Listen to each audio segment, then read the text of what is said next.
사람을 보고 하나님을 보게 하라라는 제목으로 말씀을 증언하도록 하겠습니다. 같이 기도하겠습니다. 하나님 아버지, 이제 우리가 하나님의 말씀을 듣습니다. 우리의 죄와 어리석음을 이 시간 물리쳐 주시고 말씀을 듣고 깨닫도록 성령님이 우리 마음을 밝혀주시옵소서. 우리가 말씀을 들을 때 우리 소망을 피조물이 아니라 오직 그리스도께 두게 하소서. 예수님의 이름으로 기도드립니다. 아멘. 우리는 지난 몇 주간 우리가 하나님의 성전이고 그리스도의 몸이라는 내용을 묵상을 했습니다. 그리고 이에 이어서 또 뭐를 우리가 또 살펴봤습니까? 섬김과 직분, 사랑, 은사, 이런 것들에 대해서 우리가 한번 또 묵상하고 살펴보았지요. 이 모든 내용은 우선 교회적인 상황에서 적용되는 이야기입니다. 어떻게 보면 교회 내부적인 좀 이야기들이라고 우리가 말할 수 있지요. 그렇다면은 어떻습니까? 섬기라, 사랑하라 이런 명령 역시 함께 그리스도의 지체, 몸, 한 몸 된 그 지체들이 그 대상이라고 할 수 있습니다. 맞죠? 맞습니다. 그런데 그렇다면은 우리가 이 이야기를 한번 또 물어볼 수가 있죠. 그러면은 바울 사도를 비롯한 사도들은 교회적인 상황에 관해서만 이야기하고 권면한 것일까요? 신약 성경 이런 이야기들이 많이 있는데, 그럼 그 모든 이야기들은 그냥 우리 교회 내부적인 이야기들, 나머지 이렇게 에대해서는 별로 관계없고, 우리 교회 내부적인 이야기들에 대해서만 권면하고 그렇게 한 것일까요? 어차피 세상은 그리스도인이 아닌 사람들, 하나님도 모르고 예수님을 주님이라고 고백하지도 않는 사람들, 그런 사람들이 대다수니까 그리스도인들과는 별로 관계없다, 이렇게 여기는 것일까요? 그러니까 그 사람들에 대해서, 그 사람들과의 관계에 대해서 할 이야기가 별로 없다, 우리끼리 이렇게 잘 먹고 잘 살면 되지, 그래서 그런 이야기들만 하는 그런 것일까요? 그렇지 않습니다. 오늘 우리가 교독하고 제가 봉독한 구절들에도 잘 나와 있듯이 교회는 서로 사랑하라는 명령과 그 다음에 세상에게 하나님의 사랑을 전하라는 명령을 동시에 받은 무리입니다. 우리가 예전에 함께 여러 번 묵상했던 아브라함 이야기, 아브라함이 하나님께 약속을 받은 그 이야기를 한번 떠올려 봅시다. 창세기 17장 4절에 보면은 보라, 내 언약이 너와 함께 있으니 너는 뭡니까? 여러 민족의 아버지가 될지라, 이래 돼 있어요. 그래서 이제 후로는 내 이름을 아브람이라 하지 않고 아브라함 이렇게 하나님이 숨을 불어넣었죠. 아브라함이라 하리니 이는 내가 너를 여러 민족의 아버지가 되게 함이니라, 이렇게 이야기를 했습니다. 여기서 아브라함은 단지 이스라엘이라는 어떤 그 한민족의 아버지가 아니라, 한민족의 아버지가 아니라 이스라엘을 포함한 여러 민족의 아버지가 된다는 약속을 이미 창세기, 그러니까 성경 처음에 나올 때 그 약속을 하나님께 받았단 말이죠. 바울 사도도 이 사실을 지적하고 있습니다. 로마서 4장 17절에 기록된 바 내가 너를 많은 민족의 조상으로 세웠다 하심과 같으니, 이렇게 되어 있어요. 그 다음에 4장 18절에 아브라함이 바랄 수 없는 중에 바라고 믿었으니 이는 네 후손이 이같으리라 하신 말씀대로 많은 민족의 조상이 되게 하려 하심이라. 그러니까 이 약속을 아브라함은 믿었고 하나님은 이 믿음을 의로 여기셨습니다. 그리고 4장 20절에 가면 로마서 믿음이 없어 하나님의 약속을 의심하지 않고 믿음으로 견고하여 서서 하나님께 영광을 돌리며 약속하신 그것을 또한 능히 이루실 줄을 확신하였으니 그러므로 그에게 의로 여겨졌느니라, 이렇게 나와 있죠. 그러므로 하나님이 이미 옛날 옛적에 율법이 나오기도 전에 아브라함에게 했던 이 약속을 따르자면 교회는 어떤 민족, 어떤 나라 출신이냐에 상관없이 그 아브라함의 DNA를 받았냐 안 받았냐에 상관없이 계속 사람들이 접붙임을 받아야 하는 공동체입니다. 그렇지 않습니까? 이거 창세기에서 아브라함이 받은 약속을 정확하게 그냥 그대로 보면은 이 말이에요. 그렇잖아요. 어떤 민족이든 접붙임을 계속 받아야 하는 공동체이고 그렇게 되어야 아브라함의 이 약속이 성취가 되는 거지 않겠습니까? 물론 이 말은 무슨 수를 써서라도 사람들을 교회 오게 하고 신앙생활 하게 하라는 뜻은 아닙니다. 이게 또 그러니까 어떤 사람이든 어떤 민족이든 어떤 나라든 접붙임을 받아야 되니까는 무조건 사람들을 많이 끌어모으면 된다. 그러면 이 약속 성취된 거 아니겠느냐? 어쨌든 사람 오게 하고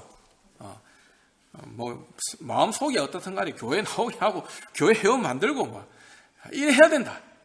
이런 뜻은 또 아니라는 거죠. 이건 아닙니다. 또 우리가 불러 모으는 게 아니고 하나님이 불러 모으시는 것이죠. 그래서 강원 이솔로 사람들을 그리스도인 교회 회원이 되게 해라 이런 게 아닙니다. 그래 해서는 안 되죠. 교회 안 오면은 불이익을 주겠다고 으름장을 놓아서 사람들을 교회에 오게 했어도 안 됩니다. 예수님도 사람들을 많이 모으는 일 그 자체에는 큰 관심이 없으셨습니다.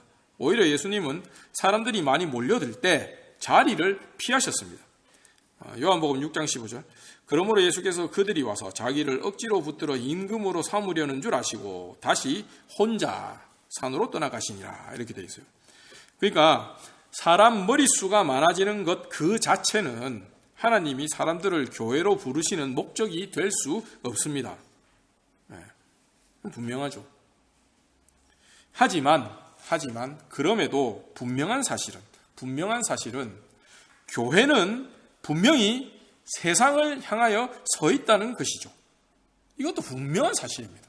우리끼리 이렇게 모여가지고 속닥속닥 이렇게 하는 게 아니고 분명히 교회는 세상을 향하여 세상에 대하여 서 있다는 것입니다.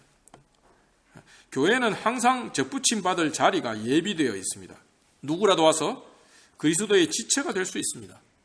이는 하나님의 약속에서 비롯된 자리죠. 우리가 마음대로 만들어낸 자리가 아니고 하나님의 약속에서 비롯된 자리입니다.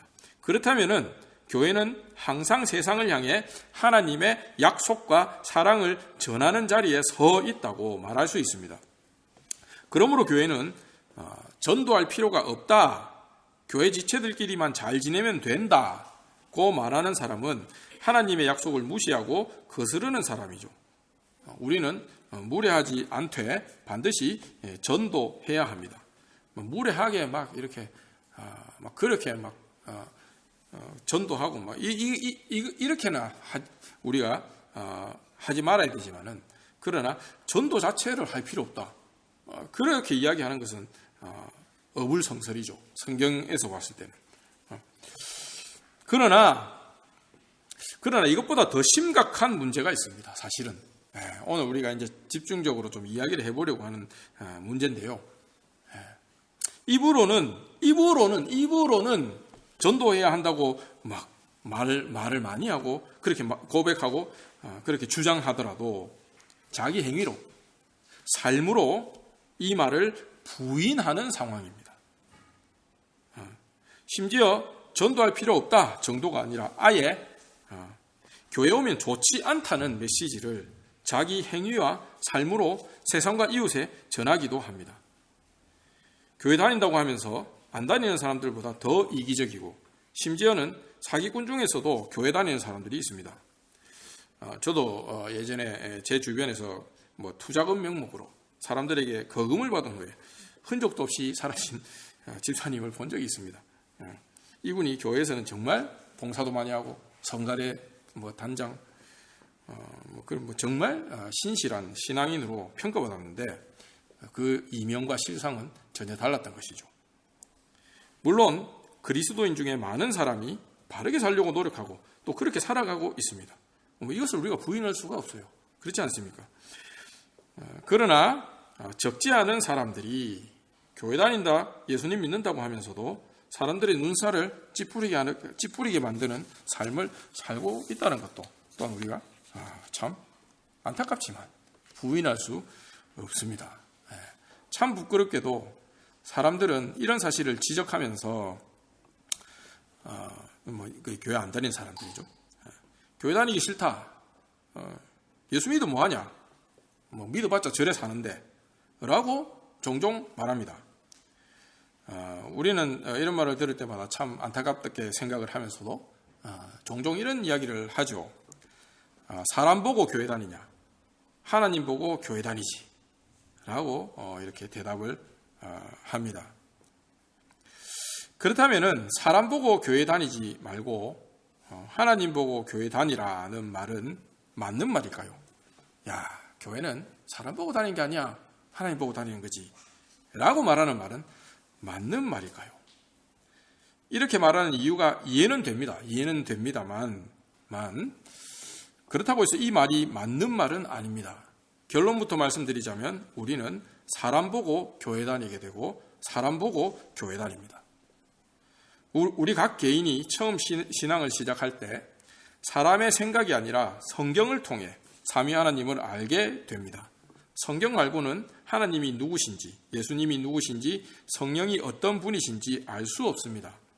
성경에서 우리는 하나님의 말씀을 듣고 성령의 역사로 예수님을 믿게 됩니다. 그러나 이렇게 각 개인이 예수님을 믿고 영접하는 것이 그냥 그걸로 끝나고 그게 전부가 아닙니다. 그게 신앙의 전부가 아니란 말이죠. 예수님을 믿고 회심하고 그래서 내 마음이 큰 변화를 받았다는 것으로 신앙이 완성되지 않습니다. 예수님을 단지 나를 구원해 주시는 분으로만 알고 만나는 것으로는 부족합니다. 거기서 끝나면은 예수님, 하나님, 성령님, 이 삼위 하나님이 나를 위해 동원되는 거죠. 동원. 내 구원해 주려고 다 이렇게 동원되고, 그러니까 나를 이렇게 높이고, 내 구원받고 내 천국행 티켓 보장해주고, 그 다음에 내가 살면서도 복받고, 이런 어떤 상황을 만들어내려고 동원되는 거예요. 동원되는 거. 거기서 끝나면 그건데 큰일 납니다. 거기서 끝나면 그러니까. 왜 그렇습니까? 실컷 복음 듣고 자기가 변화받았다고 생각하면서 사실은 일종의 나르시시스트가 되어버리는 것입니다. 거기서 끝난다면. 그래서 거기서 끝나면 안 돼요. 신앙이라는 것은. 단지 나를 구원해 주시는 분들로 알고 만나는 이것으로는 부족합니다. 예수님을 그저 개인적인 구주로 알고 하나님을 그저 나를 구원하시려고 예수님을 보내신 분으로만, 맞습니다만 이 말은 맞는데, 근데 그런 분으로만 아는 데서 끝나는 것은 우리를 부르신 하나님의 뜻을 완성하지 못합니다. 이렇게 되면 내가 구원받은 후에는 하나님, 예수님, 성령님이 더 이상 실질적으로는 필요가 없어요. 맞잖아요. 나를 구원해 줬으니까. 내 구원 완성하고 난 뒤에 다 이룬 것들, 다 이룬 거잖아요. 그러니까 실질적으로 필요가 없어. 이렇게 생각하는 무리가 누구냐면 바로 구원파입니다. 그래서 우리가 구원파 신앙을 가지게 되면은 필연적으로 나르시시스트가 될 수밖에 없어요. 그래서 우리가 이 부분을 굉장히 잘 생각을 해봐야 됩니다. 실질적으로 필요가 없는데 이제 필요 있는 것처럼 뭔가를 자꾸 시키고 일을 만들고 그렇게 하는 게 구원파 신앙이에요. 잘 들여다보십시오. 그렇다고 진짜 들여다볼 필요는 없습니다만은 그렇습니다. 그래서 우리는 한 발자국, 두 발자국 계속 더 나아가야 합니다. 하나님이 우리를 진노와 저주와 심판에서 구원하신 것으로 모든 것이 끝나는 것이 아니라 구원해 주신 목적이 있습니다. 목적이 있습니다. 부르셨다면 부르신 목적이 있단 말이죠. 뭡니까? 바로 삼위 하나님과 사귐을 갖는 것입니다. 요한일서 1장 3절에 우리가 보고 들은 바를 너희에게도 전했죠. 그래서 구원을 받아요. 이 전한 소식을 듣고 아멘으로 화답하요. 그래서 전함은 너희로 우리와 사귐이 있게 하려 함이니 우리의 사귐은 뭡니까? 아버지와 그의 아들 예수 그리스도와 더불어 누림이라 이렇게 되어 있습니다. 우리는 성령의 역사로 그리스도 안에서 하나님을 알고 믿고 만날 때 우리의 구원은 완성되어 갑니다. 그런데 하나님은 보이지 않는 분이시죠. 디모데전서 6장 16절 오직 그에게만 죽지 아니함이 있고 가까이 가지 못할 빛에 거하시고 어떤 사람도 보지 못하였고 또 볼 수 없는 이시니 그에게 존귀와 영원한 권능을 돌릴지어다 이렇게 되어 있습니다. 여기서 우리는 보이지도 않는데 어떻게 하나님과 사귀냐라는 질문이 생길 수 있습니다. 맞잖아요. 눈이 보이지도 않는데 어떻게 하나님하고 사귑니까? 이 요한 1서에는 분명히 우리가 하나님과 아버지와 아들과 성령 안에서 아들과 아버지와 사귄다고 했잖아요. 사귐이 있게 하려. 근데 사귄다는 거는 이렇게 뭐가 보여야지. 친구 사귈 때 생각해보시지. 뭐 보이고 뭐 이야기도 하고 이래 할 수 있어야 사귀는데. 아니 뭐 눈에도 디모데전서에 보면 눈에도 안 보인다고 했는데 어떻게 사귑니까 이게? 이런 질문을 우리가 해볼 수 있죠. 그렇지 않습니까? 어떤 사람도 하나님을 보지 못한다면은 우리는 이런 하나님을 어떻게 볼 수 있습니까? 일단 봐야지 사귀지 않습니까? 어디 있는지 알아야지, 봐야지 어디 있는지 알고, 어디 있는지 알아야지 사귀지 않습니까? 그러면은, 우리가 어떻게 이런 하나님을, 안 보이는데 하나님을, 원래 안 보이지 못하는 분인데, 어떻게 이런 하나님을 볼 수 있습니까? 어떻습니까? 이 질문에 우리가, 어떻게 대답할 수 있을까요?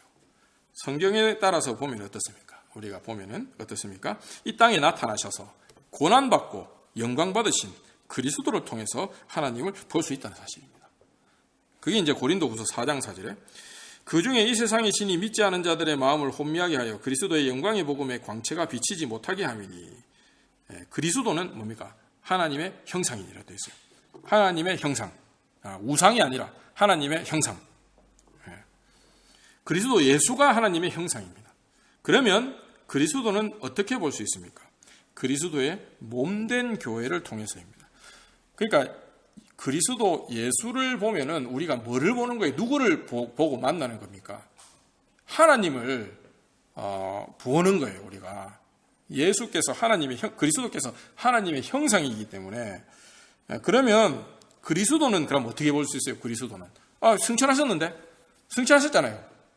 우리 사도행전에 그거 나오잖아. 승천하셨는데 그럼 어떻게 봅니까? 어떻게 봅니까? 바로 그리스도의 몸된 교회를 통해서입니다. 에베소서 1장 23절. 교회는 그의 몸이니 만물 안에서 만물을 충만하게 하시는 이의 충만함이니라. 이거죠. 만물이 그리스도가 없으면 허무합니다. 충만하지 않아요. 제 아무리 충만한 모습들을 보여도 예수님이 없으면 충만하지 않는데 그러면은 지금 우리가 예수님을 머리로 삼은 몸이 세상에 있기 때문에 지금 세상이 지금 유지가 되고 있다라는 것입니다. 이게 에베소서 1장 23절 말씀은 이게 이제 뭐 더 많은 이야기를 해야겠지만 한마디로 이야기하면 그런 말이에요. 어쨌든 그리스도의 몸된 교회를 통해서 그리스도는 보여집니다.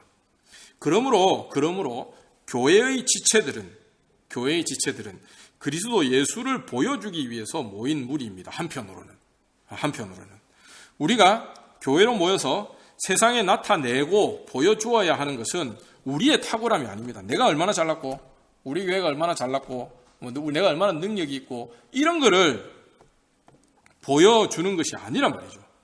우리 교양도 아닙니다. 우리 얼마나 교양이 많고 참한 사람들이고 이런 거를 보여주는 것도 아니란 말이죠. 그다음에 우리 사회의식도 아닙니다. 우리가 얼마나 진보적이냐 아니면 우리가 얼마나 보수적이냐 우리가 얼마나 뭐 이렇게 대단한 어떤 공적인 의식을 가지고 있느냐 뭐 이런 것도 아니에요. 그런 게 필요 없다는 소리가 아니고 그런 거를 교회가 주되게 보여주고 나타내는 것이 아니라는 것입니다. 우리는 교회로 모여서 그리스도의 죽으심과 부활, 그리스도의 고난과 영광을 보여주어야 합니다.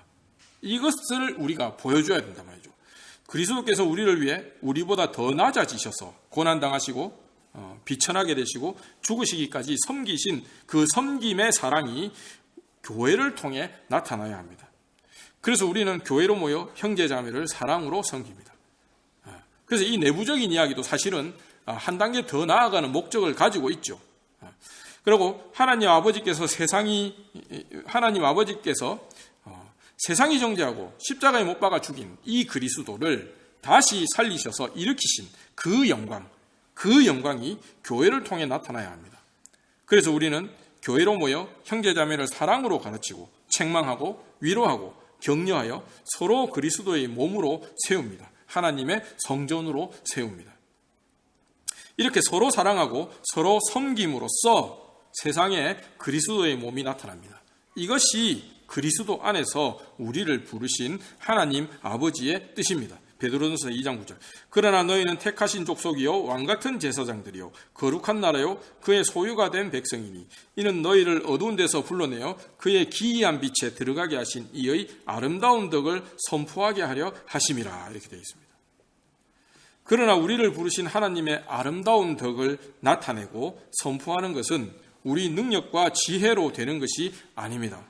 우리를 그리스도를 통해 자녀 삼으시고 하나님의 백성이 되게 하신 하나님의 긍휼과 은혜와 사랑을 통해서 됩니다.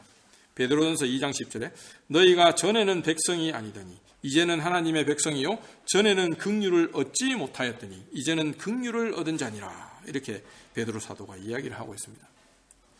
그러므로 교회가 없다면 그리스도가 세상에 나타날 수 없습니다. 승천하셨잖아요. 더 나아가서 하나님의 아름다운 덕이 세상에 선포될 수 없습니다. 사람은 교회로 부르심 받은 사람들을 통해 그리스도인이 됩니다. 이건 맞아요. 물론 조금 예외적인 상황들이 군데군데 존재하긴 합니다만은 그러나 큰 틀에서 보면은 교회로 부르심을 받은 사람들을 통해 우리는 그리스도인이 됩니다. 부르심을 받은 사람들을 봐야 그들을 부르신 하나님을 볼 수 있습니다. 하나님이 우리를 부르실 때 우리가 그리스도 안에서 내가 여기 있나이다 라고 대답하여 이른 곳이 바로 교회입니다. 그리고 우리는 매일 계속 이 부르심에 대답하면서 하루하루 살아가야 합니다. 사랑하는 성도 여러분, 그렇다면 우리는 어떻게 살아야 합니까? 아까 베드로전서 2장 11절에 이렇게 되어 있습니다. 사랑하는 자들아 거류민과 나그네 같은 너희를 구원하노니 영혼을 거슬러 싸우는 육체의 정욕을 제어하라.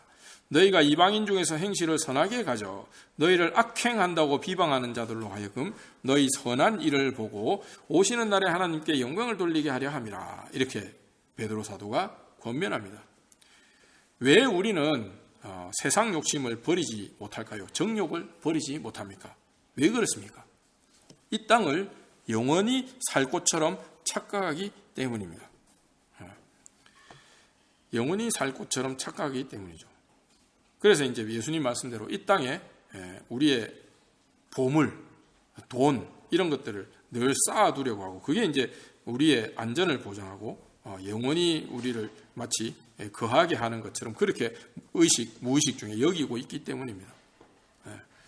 그러나 성도 여러분 꼭 기억하십시오. 꼭 기억하십시오. 하나님의 부르심에 아멘으로 대답한 우리는 이제 이 땅에서 베드로사도 거류민이라고 해야 돼. 거류민 나그네, 체류자. 네덜란드에 우리가 예를 들면 유학을 오신 분들은 몇 년 동안 여기서 체류 자격을 받고 비자를 받고 머물다가 이제 본향으로 돌아가잖아요. 대한민국. 그거와 비슷해요. 그러면 내가 네덜란드에 잠시 머문다면, 예를 들면 교환학생을 왔다. 이렇게 한다면 우리가 어떻게 살아야 될지 생각이 딱 서죠. 그런 마음으로 우리가 심지어 우리 고향 대한민국에서도 그런 마음으로 살아야 된다는 것입니다. 이게 이제 여기 핵심 포인트예요. 그러면 우리가 어떻게 합니까? 어떻게 해야 되겠습니까? 우리가 내 재산과 돈을 보는 관점이라든지, 내 핏줄을 보는 관점이라든지, 그 다음에 내 자신을 바라보는 관점이라든지, 이런 것들이 다 뭔가 다르지 않겠습니까? 우리가 이제 여기 네덜란드에 나와 있기 때문에 이게 무슨 말인지 조금 더 실감나게 와닿을 것 같은데, 우리가 그래서 거류민, 체류자처럼 나그네로 살아야 되고 실제로 우리가 그러하다라는 것이죠. 이 땅에서는. 그래서 디모데전서 6장 7절에도 우리가 세상에 아무것도 가지고 온 것이 없으며 또한 아무것도 가지고 가지 못한다 이렇게 이야기해요. 이 땅에서의 삶이 끝이라면은 우리는 좀 이기적으로 살아도 될 것입니다. 이제 우리가 지금의 한국 문화가 사실은 이런 관점에서 되어 있죠. 돈이 최상의 가치가 되어 있고, 그래서 좀 이기적으로 살고 이런 것이 이제 미덕이 되어 있는 사회가 되었습니다. 나누지 말고 끝까지 움켜쥐고 살아도 될 것입니다. 이렇게 사는 것이 좀 추하긴 하지만, 미학적으로 약간 추하긴 하지만 누가 뭘 하겠습니까? 그런 거 조금 추한 것은 수많은 이 재산을 쌓아놓으면 사람들이 아름답다고 해주는데, 조금 그 중간에 추한 그거는 나중에 이만큼 불려놓으면 아름답다, 찬양할 만하다, 대단한 사람이다 이렇게 해주는데 그건 뭔 대수겠습니까? 그래서 이제 그렇게 지내면 돼요. 지내면 되는데 내가 그렇게 산다는데 누가 뭐라 합니까? 그러나 정욕과 탐심, 이기심을 따라 사는 삶에서는 그리스도가 나타나지 않습니다. 내가 얼마나 잘 욕망하고 그 욕망을 효율적으로 해서 내가 얼마나 많은 재산을 불렸냐, 아니면 뭐를 했냐, 이런 것만 그 내 삶에서 나타난단 말이죠. 물론 세상에서는 그런 삶을 되게 좋게 보고 칭송을 합니다만은, 그러나 우리 입장에서는 그렇지 않습니다. 그리스도가 보이지 않아요. 오히려 이 생에서도 신앙 없는 사람들하고 별로 다를 바 없이 욕심부리고, 거기다 더 욕심부려서 뭡니까? 죽고 난 뒤에도 좋은 곳에 가려는 심보, 이것 때문에 날이 갈수록 탐심만 커지죠.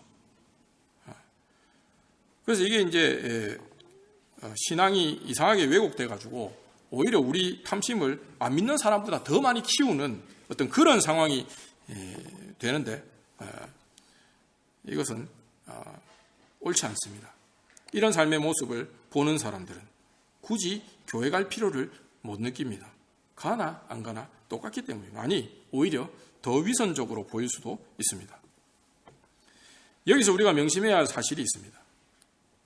세상은 우리 주님이신 예수 그리스도를 정죄하고 죽인 적이 있다는 사실이죠.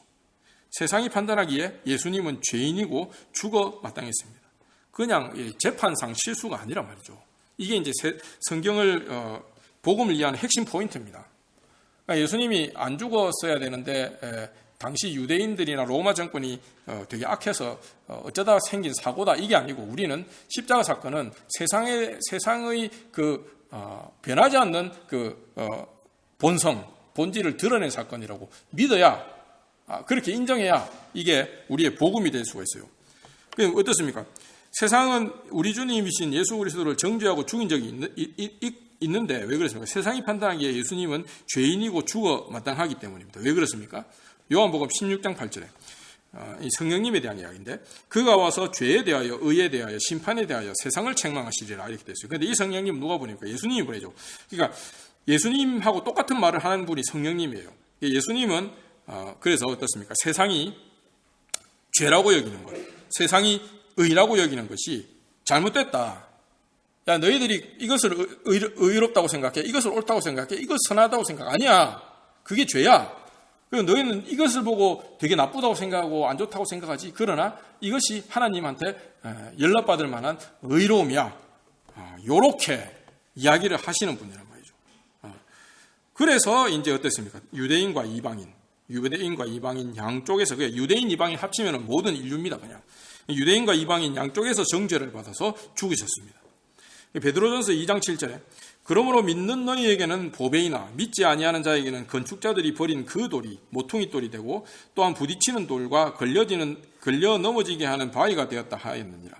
그들이 말씀을 순종하지 아니함으로 넘어지나니 이는 그들을 이렇게 정하신 것이라, 이렇게 되어 있어요.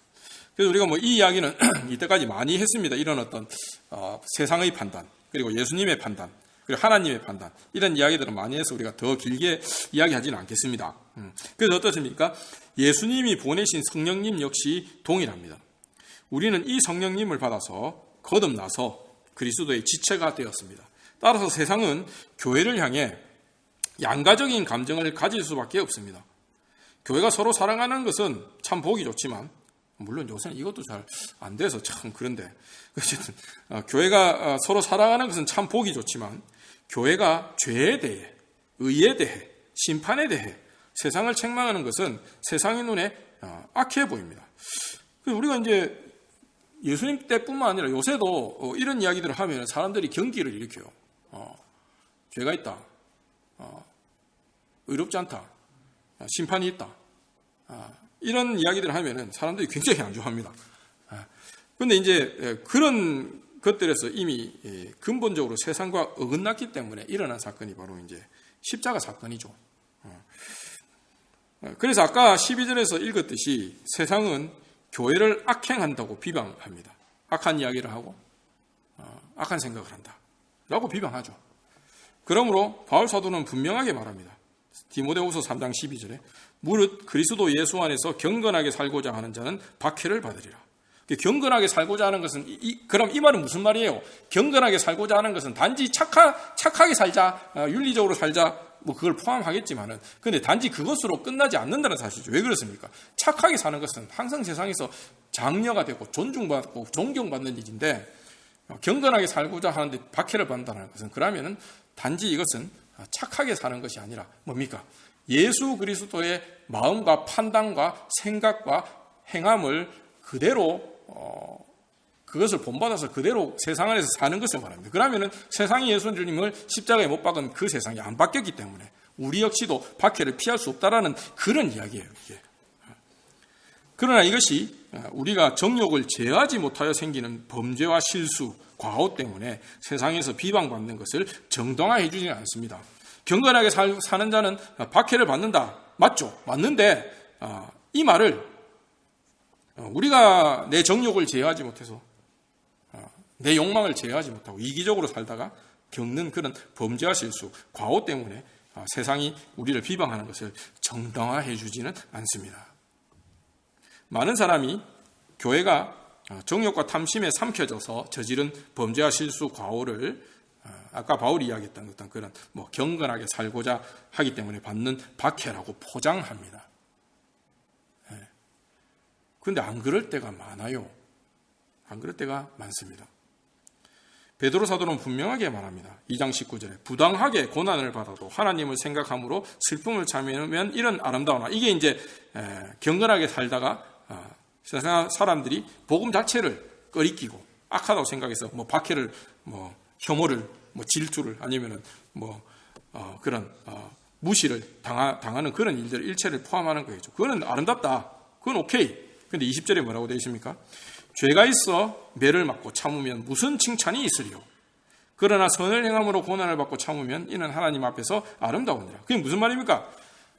자기 아무리 그리스도인이라도 지 잘못 때문에 지가 이기적으로 살고 지가 정욕 부리고 탐내고 그렇게 살아서 사람들한테 비난받고 제재를 받고 하는 것은 그건 아무 칭찬이 없는 거예요. 그건 박해가 아닙니다. 내가 예수님 믿어서 이래 됐다 이래 할 수 없는 것이죠. 그거를 잘 구별하라는 것입니다. 요즘 들어 한국교회는 사회적으로 비난을 많이 받습니다. 그런데 그 비난이 모두 한국교회가 경건하게 살고자 하기 때문에 받는 박해일까요? 물론 그런 부분도 있습니다. 이거를 우리가 없다 이래 극단적으로 이야기하기는 어렵습니다. 그러나 모든 비난이 다 그런 것일까요? 꼭 그런 것 같지는 않습니다. 꼭 그런 것 같지는 않아요. 정욕과 탐심, 남보다 나를 낮게 여기는 교만 때문에 듣는 비난이 적지 않습니다. 제가 아까 말씀드린 예에서 어떻습니까? 겉으로 보기에는 열심히 신앙생활을 하면서 신실한 그리스도인으로 알려졌지만 실상은 사기꾼이었던 아까 그 집사님 같은 그런 면모가 분명히 한국교회에 존재합니다. 이런 삶을 사는 그리스도인은 어떤 민족, 어떤 나라이든지 자녀로 부르셨다. 많은 민족을 아브라함의 자녀로, 하나님의 자녀로 부르셨다. 라는 하나님의 약속을 무시하고 대적하는 것입니다. 이게 심각한 거예요, 이게 사실은. 내가 구원받고 내가 구원의 확신이 있으니까 내가 좀 이상하게 살다가 그래 해도 하나님이 나를 다 용서해 주시겠지. 그건 하나님의 주권에 달려 있습니다만은. 그러나 어쨌든 하나님이 용서해 주시든 안 용서해 주시든 그렇게 생각하면서 사는 그 삶은 하나님께서 약속하신 그 하나님의 약속, 그 약속을 정면으로 거스르는 거예요. 입으로 내가 아무리 전도합시다 이렇게 이야기를 해도 삶이 그 모양이면 입으로는 열심히 전도하자고 말해도 삶으로는 자기가 한 말을 부인하는 것입니다. 부인하는 것입니다. 사람들은 사람을 보고 교회로 옵니다. 그리고 이것은 성경적입니다. 사랑하는 성도 여러분, 우리는 사람들이 우리를 보고 교회로 오는 사람들이 되어야겠습니다. 나의 삶을 보고 저 사람의 삶이 저렇다면 저 사람을 따라 교회 한번 가보고 싶다라는 마음이 생길 수 있도록 살아야겠습니다. 이건 거창하게 무슨 윤리적으로 어마어마한 무슨 그걸 가지고 살라는 요구가 아닙니다. 무슨 성자처럼 살라는 말도 아니죠. 아닙니다. 육체의 정욕을 제어하고 하나님을 사랑하고 이웃을 사랑하는 작은 실천부터 우리가 할 수 있다면 그것으로 충분합니다. 이 땅을 영원한 목적지가 아니라 잠시 머물다가 갈 곳으로 여기는 마음가짐으로 살아가면 충분합니다. 내 욕망이 아니라 하나님의 영, 그리스도의 성령께서 내 발걸음을 인도하시도록 자리를 내어드린다면 그것으로 충분합니다. 이 모든 것이 어렵습니까? 어렵습니까? 어렵지 않습니다. 어렵지 않습니다. 조금씩 하나하나 실천하고 이루어 가면 됩니다. 하나님은 마감 기한을 정해서 우리를 압박하는 무슨 그런 직장 상사 같은 분이 아닙니다. 하나님은 오래 참으시고 기다리십니다. 우리를 긍휼히 여기시고 항상 성령으로 우리를 충만하게 하십니다. 그래서 우리는 더욱더 이 하나님을 믿고 우리가 한 걸음 한 걸음 분투하면서 우리의 삶에서 나아갈 수 있다는 것이죠. 우리를 어두운 데서 불러내신 하나님의 부르심에 아멘으로 응답합시다.